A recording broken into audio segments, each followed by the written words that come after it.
guys, Shibibble here, and welcome to the second episode of the beginner guide for Cube World. This time I'm going to show you the very beginnings of the gameplay. So here we are. First of all, we need to check out the map.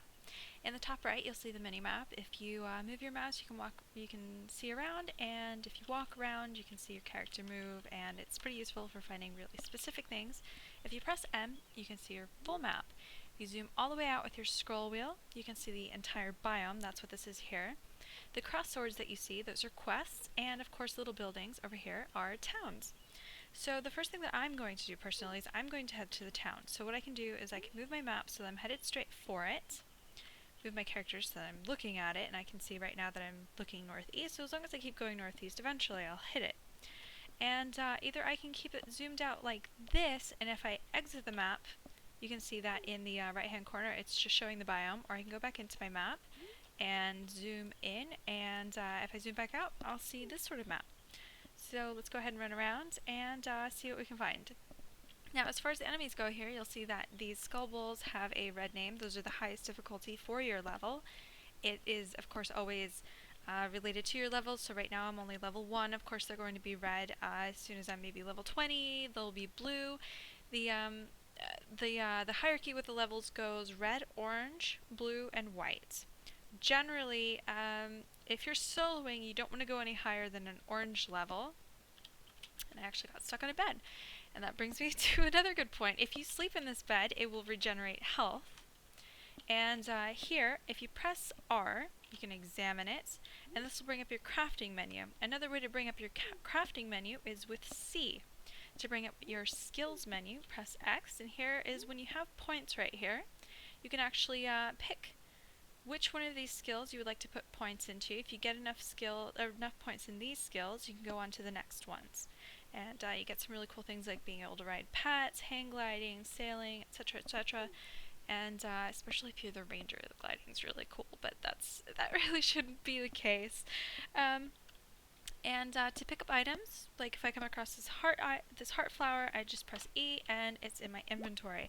I can press B for inventory, or I can press I for inventory, and it'll show me what I have. Here's my equipment that's under this this shirt and sword, and under the pot here we have stuff like potions, ingredients for things. It's a sort of crafting ingredients, and then under the little doggy or cat or whatever it is, we have all the pet items, and right now I don't have any. So to get out of that, I just press B again, and if I actually want to change what I have for my Q key, I press tab, and right now I just have this, but if I had others, I could press A and D to toggle them, and then press tab again to choose. So I'm just going to keep heading northeast, right? It was northeast. Okay, yes, it was northeast. Of course, along this road. All these roads, these beige roads actually link towns. They're not necessarily the fastest ways to go, but if you just kind of want to, go off the path a little bit and explore and don't really want to pay attention to the map so much, and just want to run into mobs, that sort of thing, then the road's the best way to go. You collect these along the way. Always collect heart flowers. They're really useful. I'll show you in a second why. The mushrooms are also useful. Basically anything you can collect, especially if you're playing with friends. You want to, they're looking for something and it might not be useful to you, but it'll be useful to your friend. It's really good to have it along with you. So, this right here, as far as leveling, this is one of the easiest ways to level, and it's really evil, but I probably won't be able to take on any of the hostile mobs around here. So, this is really horrible. I'm just gonna kill this dog. He's friendly. He's got green, so I can kill him. If he had a blue bar underneath him, that means that I can't kill him. But he's got a green bar. That just means that he's friendly. If he's got a red bar underneath him, that means that he's hostile, so he's going to give me hopefully some experience points, and I won't actually die killing him, because it's really hard at the beginning to try to level, and this is just sort of a necessary evil. Always make sure that you have your Q and your potions at hand, quick at hand. Oh, I feel horrible. I feel awful. I'd rather have this guy as my pet, but I need to level. Especially so early on, because it can be a little bit boring if you aren't at least mid-level range, in the 20s.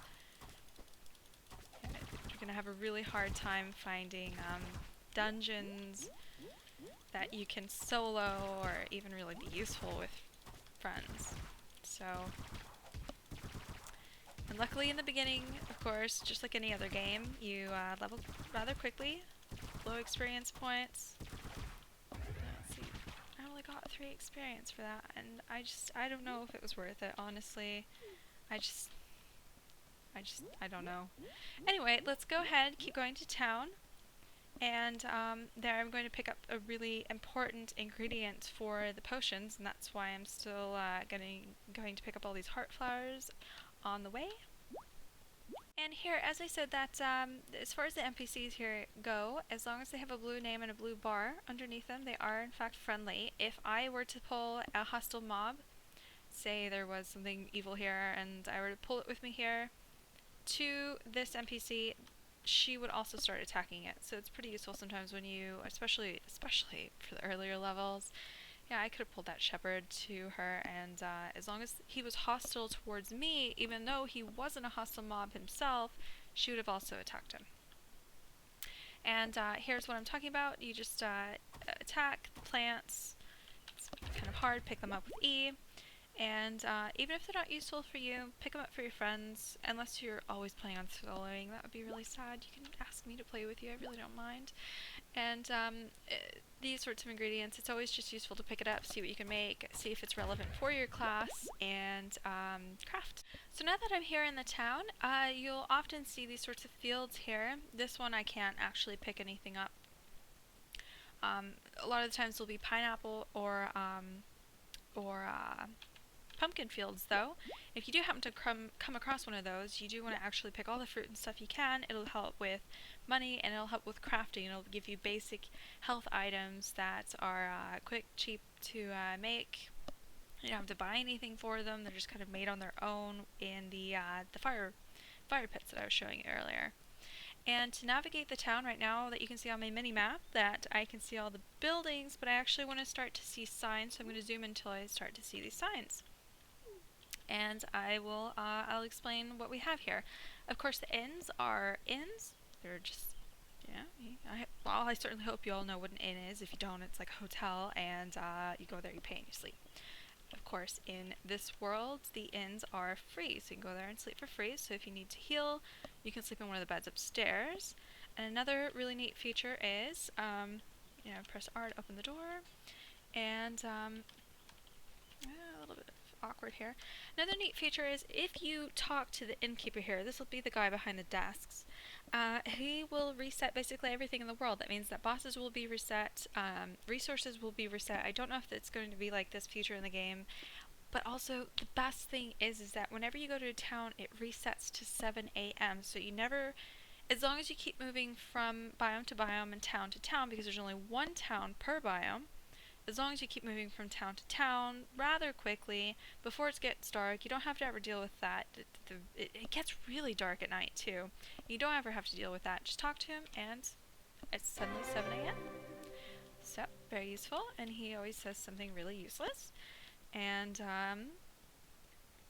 so now I'm going to go to the crafting district and show you a bit of this. And here we have cloth crafting items. You want to use the spinning wheel first, so it is to refine things like I can make linen yarn right now because I have 1 plant fiber. You can also do the same thing with cotton. Oh wait, no, I don't have any. I'm sorry, I'm silly.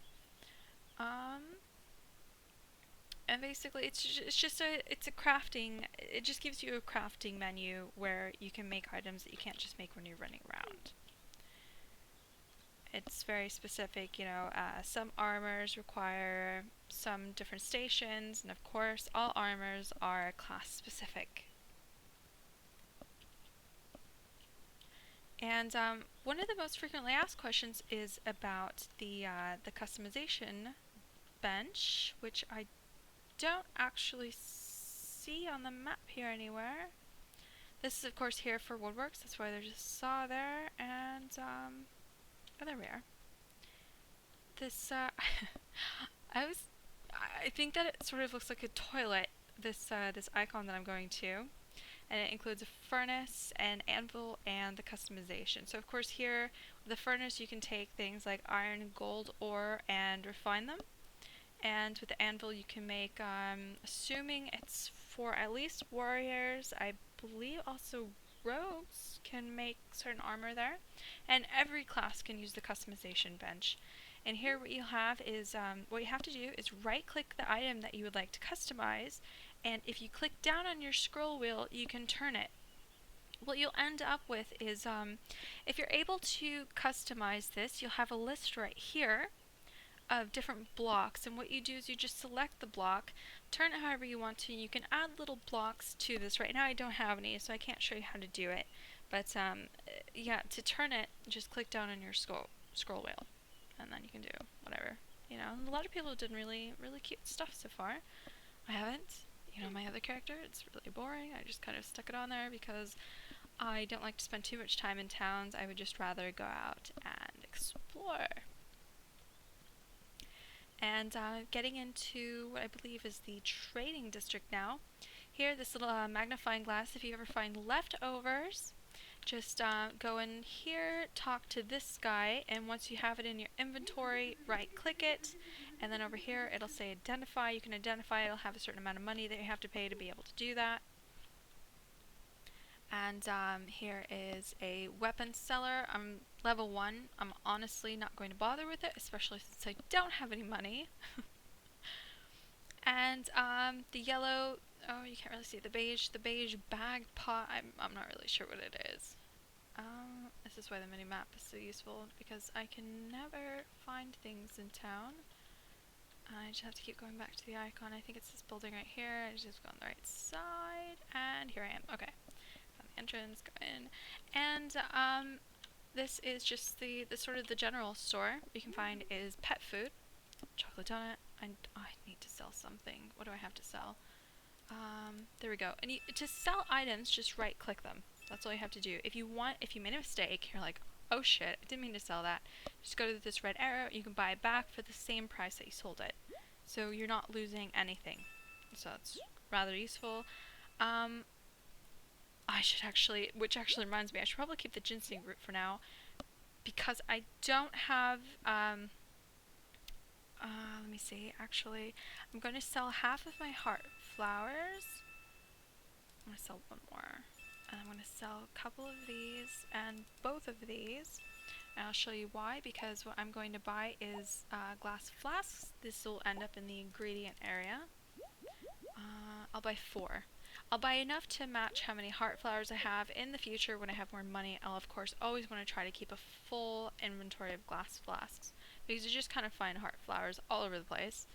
And I want to buy this. And I can't actually remember what the chocolate donut is for. I think it's for a mole. I think it's for a mole pet, which is a non-rideable pet. I'd actually rather have a rideable pet, but that's no big deal. Obviously I can't afford any of the cool stuff yet. I already have an iron lamp. I don't need another. Let's see. Oh, a wood wand. Well, I don't need that. I'll go ahead and sell that. It's 40 copper. And that gives me more money to buy as many glass flasks as I kind of want. Let's see how many I can get. 30. Good enough. Okay. So, that is the sort of general merchant area, and past here you can, of course it's kind of explanatory, the chainmail armor here is where you buy armor items, and that's for all classes. You know, all these stores work for all classes. The, of course the crafting and adventure districts aren't the same. Let me see if I can find the adventure district. If you actually want to find things, eventually if you go through enough, even if you haven't been through a specific area, it'll tell you what district things are. So I'm going to head over here and show you the class specific areas. Okay, here we go. I believe this is for warriors, this station right here. I'm trying to find one for rangers. Here, okay. And when you're looking at the stations, you'll get an idea for it really quickly. But obviously, rangers here, you know, we have crossbows. We're gonna have just targets like that. This one with the purple top is always for mages, and this is this is for rogues. That means that this one over here, the thicker building in the back area there, that is for warriors. So what I can do is I can actually talk to my class. I want to call him a trainer. Press X, and if I want to switch to a scout, which I'm going to do actually now, I'm going to pick that and press learn because I would rather be a scout than a sniper. Just a personal choice. And this big building here with the blue top, you'll always be able to find it if you just wander around through town enough, is where you can sort of change your weapons. What you do is you right click them, and this is to adjust. Now the thing is when you press, what is it? B, it's your inventory button. So even if I was away from him, if I wanted to check my my current power level, I could see here, of course, my name, my actual level, and my my specification. Then under here is my power level. I'm power level 1. So all of all of the weapons that I'm wanting to use here, you can see that this is power 1, what I'm using is power 1, my gold ring is power 1, and my ring is power 1, and of course all of the armor that I'm using, I'd also want it to be at that level. And of course, since I can't use anything higher than my own power level, I want to make sure that that what I am using is either at or below my level. Now, if I were to, oh, crazy. If I were to talk to him and try to bring down 11, it would cost me 0 platinum coins. As you can see right here, here's my amount of platinum coins, and here's how much it costs. If I were to want to say I was in a dungeon and I beat a boss, and he dropped a power 10 item, whatever it is, I can bring it to this guy, have powered down to my level for, I'm pretty sure it's always no cost, except if I find, let's say I find a really rare item that's yellow. Yellow is the rarest type of item that you can find, but it's only power 5 and I'm already power 10. If I want to power it up so that I end up with more damage, more HP from it, and a different mixture of better stats, I can bring it to him. Right now the platinum costs are a little bugged, so some of them end up really expensive, just outrageously expensive. Like you'd have to play the game for, I don't know, 5 days straight just to be able to, and just have to beat bosses the entire time to be able to earn enough platinum coins, so it gets a little bit ridiculous at points, but that's just the cost to bring it up to your level. And you can do that, so that's, I mean, it's good that you can bring it down for no cost, bring it up high, but it costs a little bit more. So anyway, that is how to adjust. And if you craft items, you cannot bring it to him to adjust. If you find items that are already adjusted, you cannot adjust them twice. So that's a little bit of a bummer. That's something to keep in mind. It's not a great idea, though, to hold on to something too long to wait to adjust it just for a higher level, so it'll be relevant longer because it just becomes more costly.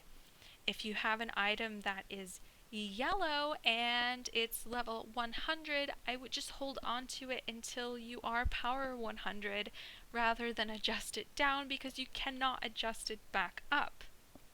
Something to keep in mind. And the yellow items aren't horribly rare. You know, if it's something that you really like and you'd like to use and you can just hold on to, I would just do that. So that is that's the towns. That is getting started, and let me show you how to make pretty basic health potion. Of course, always pick up all the hearts on the way. And here is one of the many wells. A lot of the times, especially in the desert and lava areas, you're not going to end up with towns with a lot of water about them, so you can always guarantee that a town will have a water source. You can also, if you have a pet, dump it in here. I'll tell you why that's important later on. And the best thing you can do is press C to craft, go into, where is it? So once you're in the well, go ahead and go into your crafting area, and now that I have 30 empty flasks, I can craft 30 water flasks. All I have to do is hold down the sword. It's kind of a weird button for for crafting. I'd rather have, I don't know, anything else besides a sword. I don't really think of swords when I think of crafting, but anyway. I'm just going to make a few of those, and now that I can craft healing potions, I'm going to go to my potions crafting options, and I have 5 heart flowers. You always go by the lowest number, of course, so I can make 5 potions. And that will be +1 potion, so they're appropriate for my level. And press C again to get out of that menu, and here you can see that I now have more life potions. So now you know how to find towns, navigate them, and how to make basic potions. Thank you for watching, and stay tuned for the next episode.